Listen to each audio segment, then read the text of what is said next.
नमस्कार साथियों, बहुत बहुत स्वागत है आपका आज की क्लास में। इस क्लास में हम केवीएस पीजीटी के लिए अभिव्यक्ति और माध्यम इसी से प्रश्नों को हल करेंगे। चलिए देखते हैं पहला प्रश्न। पहला प्रश्न है कि भारत का पहला समाचार वाचक किसे माना जाता है? सही उत्तर है देवर्षि नारद को। अगला प्रश्न है कि धरती और देवलोक के बीच संवाद सेतु कौन थे? इसका सही उत्तर हो जाएगा नारद। अगला प्रश्न है कि महाभारत के युद्ध का विवरण किसने सुनाया था? सही उत्तर है संजय ने। अगला प्रश्न है कि देवर्षि नारद का वाद्य यंत्र क्या था? तो वह वीणा बजाते थे। अगला प्रश्न है कि हम जनसंचार के आधुनिक माध्यम हमें कहाँ से प्राप्त हुए हैं? सही उत्तर है अंग्रेजों से। अगला प्रश्न है कि समाचार पत्र, रेडियो, टेलीविजन, इंटरनेट आदि प्राप्त हुए हैं, पश्चिम से प्राप्त हुए हैं।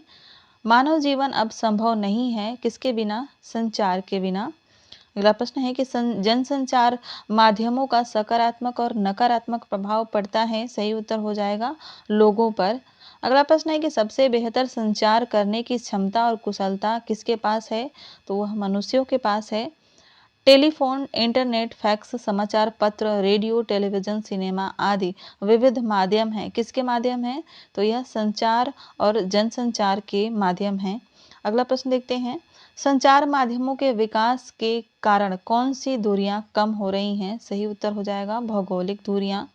अगला प्रश्न है कि टेलीविजन पर देखे गए क्रिकेट मैच को क्या कहते हैं? सही उत्तर हो जाएगा सीधा प्रसारण।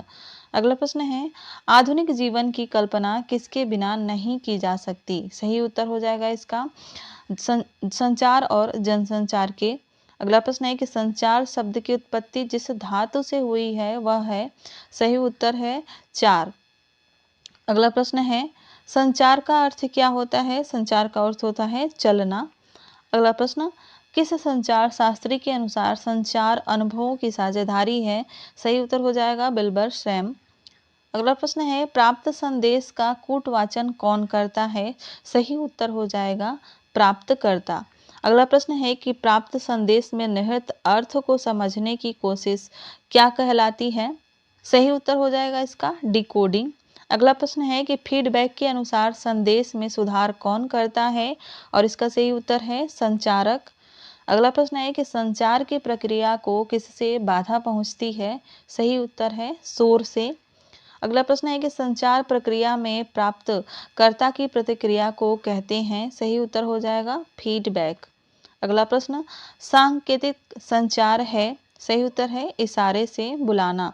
अगला प्रश्न कक्षा समूह में आपसी विचार विमर्श संचार के किस प्रकार का उदाहरण है? सही उत्तर हो जाएगा समूह संचार। अगला प्रश्न है जनसंचार का अंग्रेजी रूपांतरण क्या है? सही उत्तर हो जाएगा मास कम्युनिकेशन। अगला प्रश्न नियंत्रण, अभिव्यक्त, सूचना, सामाजिक संपर्क, मनोरंजन, निगरानी आदि जनसंचार के क्या हैं?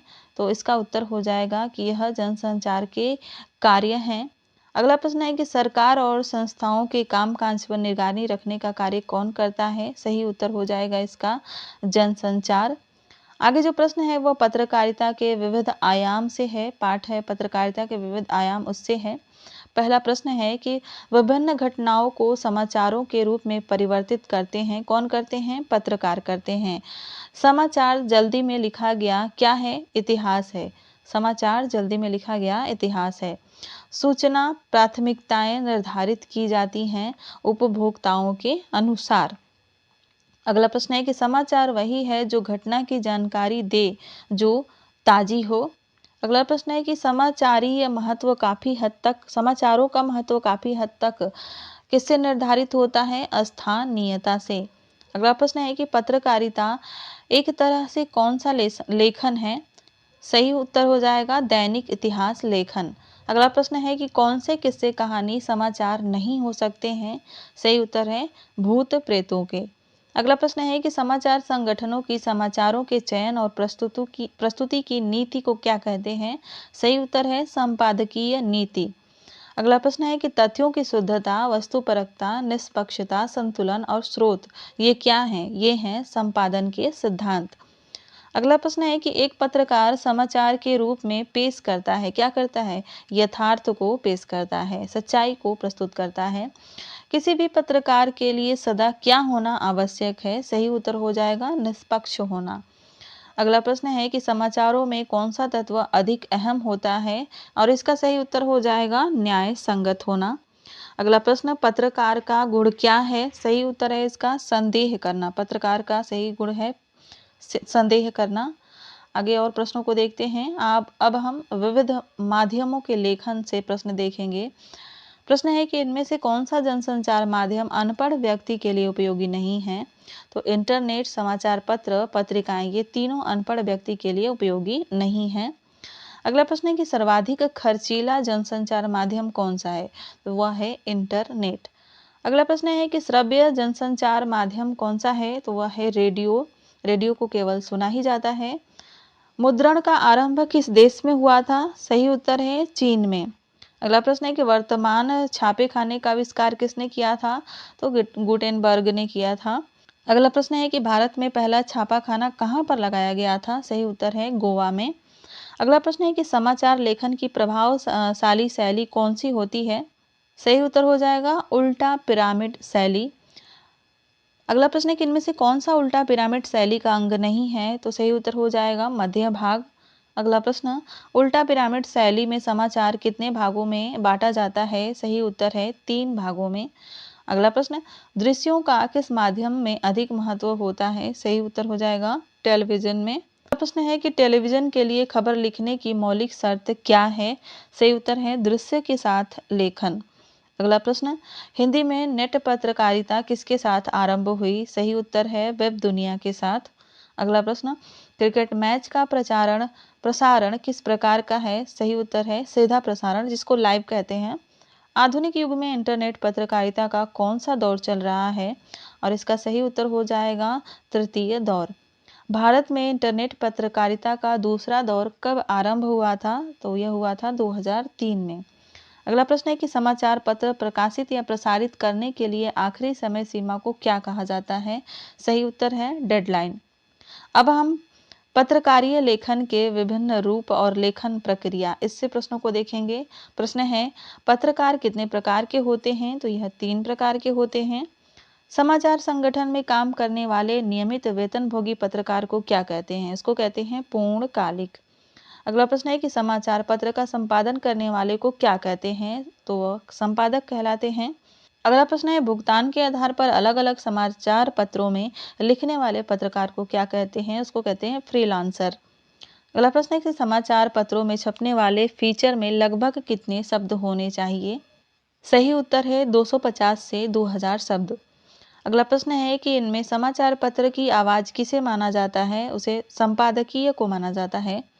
अगला प्रश्न, समाचार लेखन की श्रेष्ठ शैली कौन सी होती है? तो श्रेष्ठ शैली होती है उल्टा पिरामिड शैली। समाचार लेखन के कितने प्रकार आवश्यक हैं? सही उत्तर है 6।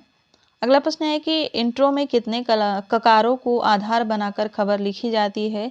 सही उत्तर है 3 या 4। अगला प्रश्न है, तथ्यों, सूचनाओं तथा आंकड़ों की गहरी छानबीन करने वाली रिपोर्ट को क्या कहते हैं? उसे कहते हैं इन डेप्थ रिपोर्ट। अगला प्रश्न, फीचर की कौन सी विशेषता है? तो फीचर की विशेषता है सृजनात्मक, सुव्यवस्थित, आत्मनिष्ठ। ये तीनों विशेषताएं सही हैं। अगला प्रश्न है कि पत्रकारीय लेखन के लिए कच्चा माल किससे प्राप्त होता है? और इसका सही उत्तर है साक्षात्कार से। अब हम विशेष लेखन स्वरूप और प्रकार से प्रश्नों को देखेंगे। जैसे कि विशेष लेखन कहलाता है, तो वह कहलाता है सामान्य लेखन से हटकर किसी विशेष विषय पर किया गया लेखन। अगला प्रश्न है कि संवाददाताओं की रुचि और ज्ञान को ध्यान में रखकर उनके काम के विभाजन को क्या कहते हैं? तो उसको कहते हैं बीट। अगला प्रश्न है, विशेष लेखन के कितने क्षेत्र हैं? सही उत्तर है अनेक। विशेष लेखन के लिए किस प्रकार की भाषा शैली अपेक्षित है? सही उत्तर हो जाएगा सहज, सरल और बोधगम्य भाषा। अगला प्रश्न है कि इनमें से विशेष लेखन का कौन सा क्षेत्र नहीं है? सही उत्तर हो जाएगा समाचार। अगर समाचार लिखेंगे तो वो समाचार ही हो जाएगा, विशेष लेखन नहीं कहलाएगा। अगला प्रश्न है कि कारोबार और व्यापार से संबंधित खबर का संबंध किससे है? सही उत्तर हो जाएगा आर्थिक क्षेत्र से। अगला प्रश्न है, इनमें से कौन सा शब्द क्रिकेट जगत का नहीं है? सही उत्तर है तेजड़िए। अगला प्रश्न है, इनमें से कौन सा शब्द आर्थिक क्षेत्र से संबंधित नहीं है? सही उत्तर है रन आउट। अगला प्रश्न, भारत में कौन सा खेल सर्वाधिक लोकप्रिय है? सही उत्तर क्रिकेट। अब हम सृजनात्मक लेखन जैसे कि कैसे बनती है कविता, इससे प्रश्नों को देखेंगे। कविता का जन्म किस परंपरा के रूप में हुआ है? सही उत्तर है वाचिक रूप में। अगला प्रश्न, प्ले विद द वर्ड्स किसने कहा था? तो इन्होंने W.H. आर्डन ने कहा था। इनमें से कौन सा कविता का घटक नहीं है? तो वह है वाद्य यंत्र। शब्द कविता के कौन से उपकरण हैं? तो यह प्रथम उपकरण है, पहले शब्द ही होने चाहिए। अगला प्रश्न है कि कविता का अनिवार्य तत्व कौन सा है? और इसका सही उत्तर है लय। कविता के लिए पंत जी ने किस प्रकार की भाषा को आवश्यक माना है? सही उत्तर है चित्रात्मक भाषा। अगला प्रश्न, जिसे 5 ज्ञानेंद्रियों रूपी 5 अंगुलियों द्वारा पकड़ा जाता है वह साहित्य की कौन सी विधा है? तो वह है कविता। अगला प्रश्न है कि एक शब्द में कितने अर्थ छिपे रहते हैं? और इसका सही उत्तर हो जाएगा अनेक।